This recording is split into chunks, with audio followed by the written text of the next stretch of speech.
So this is Hertford Street in the heart of London's Mayfair, a very exclusive and, well, very, very rich area of London. And it's this particular street here which starts our short film today. It involves mobsters and a one-time RKO movie star and Hollywood legend. But what is the story?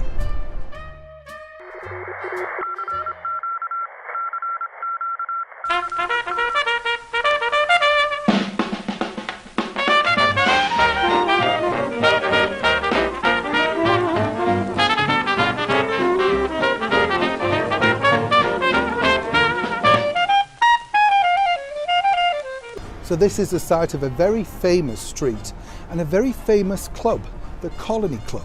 But it has a rather infamous background because this is the club that was supposed to reinvent the Hollywood movie star, George Ranft. And it was here in the early 60s that George thought he'd found a very clever way of actually making some money and putting his career back on track.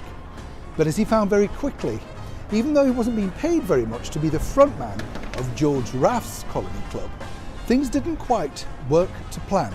And it involved mobsters, Hollywood moguls, celebrities, and of course a heady mix of blondes.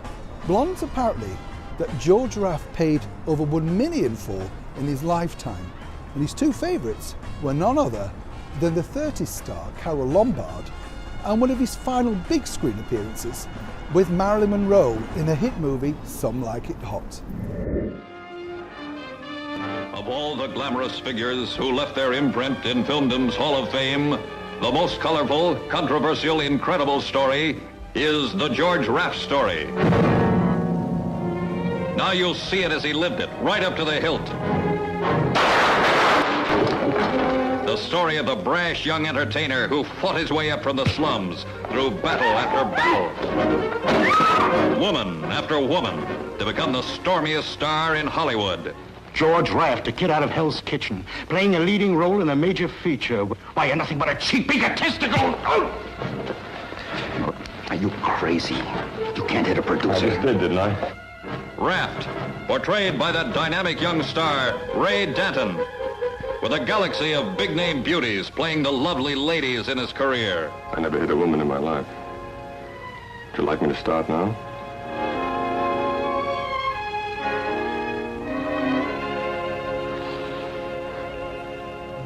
What can I say, dear, after I say I'm sorry?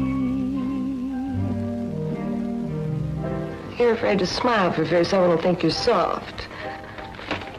Or say I love you to a girl because she might want to share things with you. Gotta see your mama every night or you won't see your mama.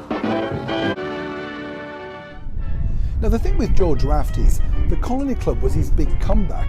We'd all fallen in love with George thanks to all those wonderful RKO movies of the 30s, 40s and early 50s. But by 1957, things had started to go wrong and the taxman was chasing him in America.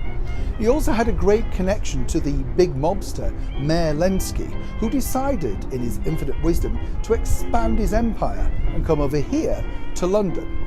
And what he thought would be very good would be to have his new gambling club fronted by a Hollywood superstar. And George, short of money, thought this would be a very good idea. How wrong did he get it?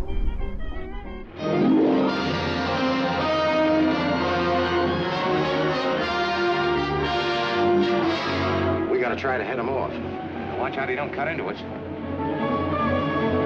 Pull over closer.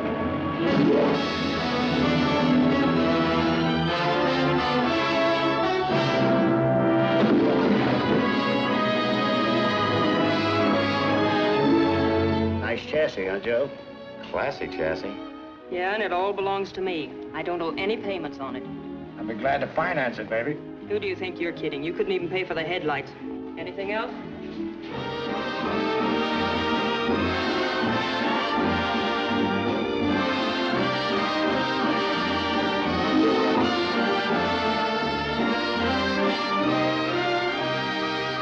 I always have liked redheads. You shouldn't.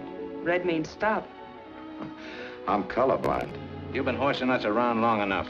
We ought to break your crummy neck for leaving us stuck out in the road with a busted wheel and lifting our load. What do you want me to do? Dig into my pocket? You owe us $300, gentlemen. You're gonna pay us now if you don't. Oh, all right, all right. Well, you're not getting out. You belong with me and you're gonna stay with me. Only you're not going off marrying that cheap redhead. I'm marrying Cassie, and I'm not asking anybody what they think about it. That includes you. She hasn't any right to you. You're mine.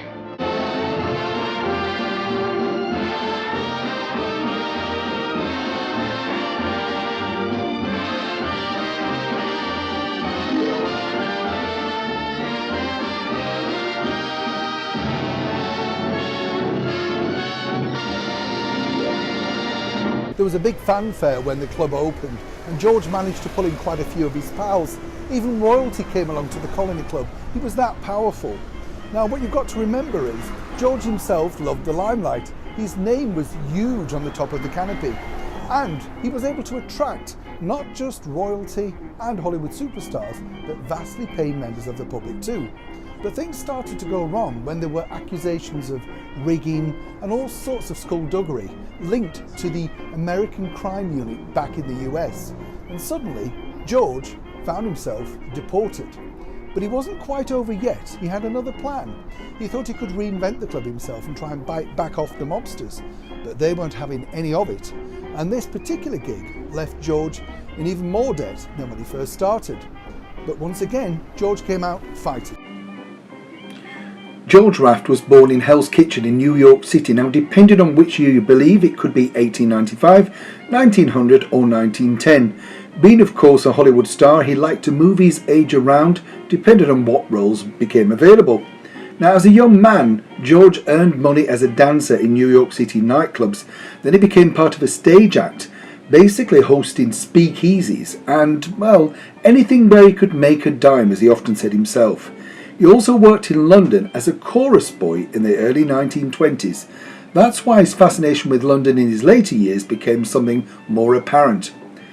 He basically went to Hollywood in 1929 and got small roles until his big breakthrough in 1932, playing a raging killer in Scarface. Now, Ranft's convincing portrayal led to speculation that he was in fact part of the mobster group, which included Bugsy Siegel and Mayor Lensky, a man who would feature later in his life as George was looking for even more success.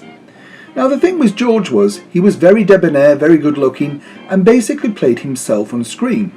And as Tony Curtis told me, his co-star from Some Like It Hot, George never liked to watch himself on screen simply because he said he wasn't that great an actor and he actually might catch himself out.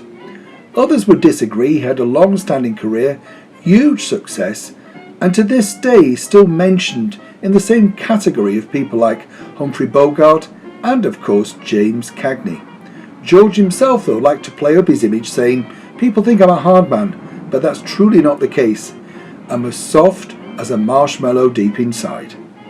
Well, George struggled with trying to retain the club himself, and obviously his pulling power had gone way over, the big Hollywood days had gone, and his pals started to fritter away.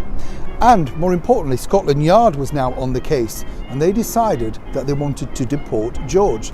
He always protested his innocence and said he had nothing to do with it, but they didn't believe him. So for a few years, George wasn't particularly welcome here in the UK, but he had a plan to come back this time as a stage actor.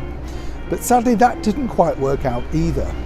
One of the ideas, though, that he did have, and he thought this would work, bring his one-time pal and former co-star, Mae West, to make an appearance here. And she was kind of up for it for a short period, until, of course, she found out that there couldn't possibly be the fee to match what would be required. And obviously, it's not a huge stage. Now, the Colony Club still remains today and thriving. After the debacle of the Colony Club, George retreated back to America. Well, he couldn't come here, thanks to the British Parliament. But what he did decide to do was have another crack at TV. He appeared on lots and lots of game shows, and he became a staple of the chat show. He gave great stories about the golden age of Hollywood. But if you truly want to see George in his prime and to show you what a brilliant actor he was and the presence he had on screen, I suggest that you get out a copy of Manpower alongside the ever brilliant Marlene Dietrich. And that is where you will truly see the magic that was Mr. George Ranft. Now, if you've enjoyed the film today, please like it, and if you could retweet it and share, I would be most thrilled. Until next time, it's Neil Sean saying thank you so much for watching.